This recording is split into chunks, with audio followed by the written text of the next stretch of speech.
আসলে এই বিষয়ে সবার মতামতের উত্তর দেওয়ার হয়তো বা সেই যোগ্যতা আমার নেই, তবে আমি এটুকু বলতে পারি প্রত্যেকটা মানুষের নিজস্ব স্বাধীনতা আছে ভালো লাগা মন্দ রাইট, লাগা। এটা আছে। তো আমি বেলা শেষে নায়িকা হওয়ার পরেও আমি একজন ব্যক্তি অপু, আমারও মানে নিজস্ব ভালো মন্দ চাহিদা আছে। তো যারা যেভাবে মন্তব্য করতে চাচ্ছে তাতে আমার কোনো বাধা নেই, তবে আমার ভালো লাগা মন্দ লাগা এটা একান্তই আমার। সুতরাং এইখানে আমার মনে হয় যে আমি এটা কোনো শেয়ারও না, করতে এটা চাই কিন্তু না, ঠিক অ্যান্ড আছে। আমি এটা রেসপেক্টও নিতে চাই তুমি না। যেটা মনে করবা তোমার কোশ্চেনের তুমি সেটাই অ্যান্সার দিবা, কোনো জোরাজুরি নেই। সম্প্রতি তুমি বুবলির একটা ইন্টারভিউ নিশ্চয়ই দেখছো, যেটা অনেক বেশি ভাইরাল হয়েছে, মানুষ দেখছে, সেটা আমাকে সে দিচ্ছে। সেখানে সে অনেক কাঁদছে এবং সে তার দুঃখের কথা বলছে। সেখানে তাকে আমি একটা প্রশ্ন করছি যে বাংলাদেশের বেশিরভাগ মানুষ বুবলিকে দোষারোপ করে বিকজ অফ বুবলি অপু বিশ্বাসের সংসার ভাঙছে। এই প্রশ্ন তাকে করা হয়েছে।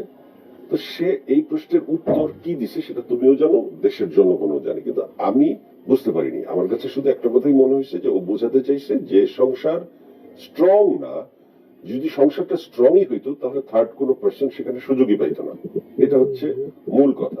তাহলে তোমাদের সংসারটা কি আসলে স্ট্রংই ছিল না কখনো? আসলে সংসারে উত্থান পতন কোন সংসারে নাই? আমার মনে হয় যে এরকম লোক খুবই কম খুঁজে পাওয়া যায়। রাইট।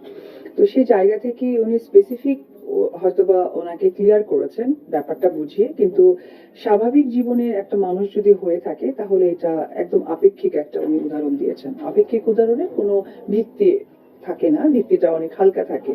প্রত্যেকটা পরিবারে সাংসারিক জীবনে যাদের উত্থান পতন থাকবে না সেটা কোনো সংসারই না। সো ওই জায়গা থেকে আমার তার সাথে কি ছিল না ছিল এটা আসলে আমিও জানতাম, সেও জানতো। তবে আমি বেলা শেষে একটি কথা বলবো, শাকিব খান যেহেতু অভিনেতা, তাকে সবার সাথে কাজ করতে হয়। আর বেশ কিছু আমি জায়গায় ব্লেমও দেখেছি যে আমরা নাকি অবিবাহিত সম্পর্ক নিয়ে খেলাধুলা করতাম, এই করতাম। আসলে খেলাধুলার কিছু নেই, আমরা চলচ্চিত্রের স্বার্থে যেহেতু একটা সময় আমাদের উপর দায়িত্ব চলে আসে, যেটা উনি আবার বলেন যে আমার যত কিছুই হোক না কেন আমার তো একটা দায়িত্ববোধ আছে দর্শকদের প্রতি, সিনেমা রিলিজ হয়েছে সেখানে তাদের প্রতি, বা আমার কর্মের জায়গার প্রতি। তো আমি আসলে কি বোঝাতে চাই আমি মনে হয় যে আমি তুমি একটা কথা বুঝতে বলো, পারি না। যখন বুবলি বলল যে আমেরিকাতে যখন সে গেল, তার বাচ্চা হবে, তার লেবার পেইন হলো, তখন সে একা যে স্ট্রাগলটা করলো, সে চোখের পানিতে যা বললো, বাংলাদেশের বেশিরভাগ নারীকে তার হৃদয় স্পর্শ করে গেছে তার কথাগুলো।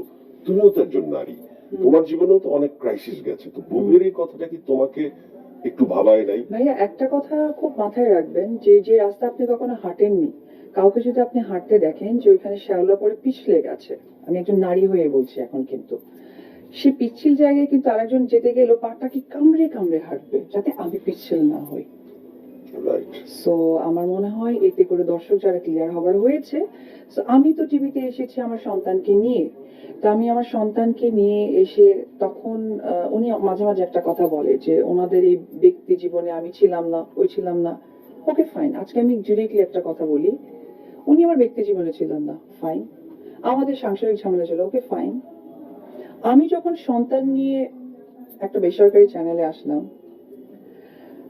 শাকিব খানের তো প্রচুর নায়িকা ছিল, এবং আমি যদি বলি যে আমার সমকালীন একটা নায়িকা, নাম ধরেই বলি সাহারা, প্রিয়া, আমার প্রিয়া সুপার ডুপারের যে হিটটা আমার লাইফে আমি শাকিব খানের সাথে দিতে পারিনি। কোন একটা নায়িকা, ইনক্লুডিং আজকে আমি বিদ্যা সিনহা মিমের কথাও বলবো, পরিমণি, প্রত্যেকটা নায়িকা আমাকে ফোন করে তাদের মতো করে কংগ্রাচুলেশন করেছে। সাহারার সাথে আমার 1.5 ঘন্টা কথা হয়েছে, অনলি ফর একটি নায়িকাই যে কিনা স্ট্রেট লিখেছে তার ফেসবুক ওয়ালে যে এটা কি প্রফেশনাল না ইমোশনাল। আমি খুব হার্ড হয়েছিলাম যে শাকিব খানের ওই সময় যদি আপনি নায়িকা গণেন, হাতের কট শেষ হবে, নায়িকা শেষ হবে না। এবং ওই সময় আমার ফোনের চার্জ চলে গিয়েছিল, প্রত্যেকটা নায়িকা আমাকে ফোন করে কংগ্রাচুলেশন দিয়েছে।